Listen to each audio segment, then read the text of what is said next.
Dinamika kependudukan di Indonesia. Apa itu dinamika kependudukan? Dinamika penduduk adalah perubahan atau pertumbuhan jumlah penduduk dari waktu ke waktu. Hal ini disebabkan karena adanya peristiwa kelahiran, kematian, dan perpindahan penduduk. Berapa jumlah penduduk di Indonesia?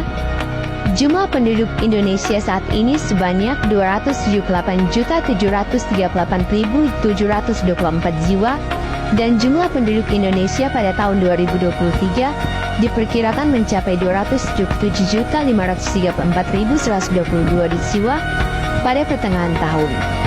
Jumlah penduduk Indonesia setara dengan 3,45% total penduduk dunia. Indonesia menempati peringkat nomor 4 dalam daftar negara dengan ketergantungan berdasarkan jumlah penduduk. Hal apa saja yang menyebabkan Indonesia memiliki jumlah penduduk yang besar? Faktor penyebab pertumbuhan penduduk antara lain kelahiran atau yang disebut fertilitas atau natalitas, kematian atau mortalitas, dan migrasi atau perpindahan. Kelahiran dan kematian disebut faktor alami atau faktor demografi, sedangkan migrasi disebut faktor non-alami atau non-demografi. Faktor apa saja yang memengaruhi dinamika kependudukan? Faktor yang mempengaruhi dinamika penduduk. 1. Kelahiran atau natalitas. Natalitas adalah angka yang menunjukkan jumlah individu baru yang lahir per 1000 penduduk per tahun. 2. Kematian atau mortalitas. Faktor kedua yang mempengaruhi dinamika penduduk adalah mortalitas. Mortalitas adalah angka yang menunjukkan jumlah kematian per 1000 penduduk per tahun. 3. Migrasi atau perpindahan. Migrasi adalah perpindahan penduduk dari suatu tempat ke tempat lain.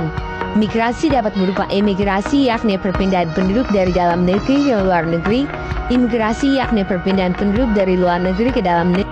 Transmigrasi yakni perpindahan penduduk dari pulau yang padat penduduknya ke pulau yang jarang penduduknya. Urbanisasi yakni perpindahan penduduk dari desa ke kota. Jelaskan piramida penduduk yang jenis ini. Piramida penduduk merupakan sebuah grafik mengenai susunan penduduk yang dilihat dari usia di masa yang tertentu.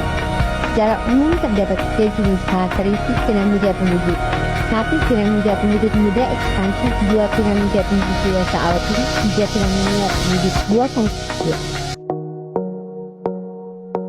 Sekian dari saya, terima kasih.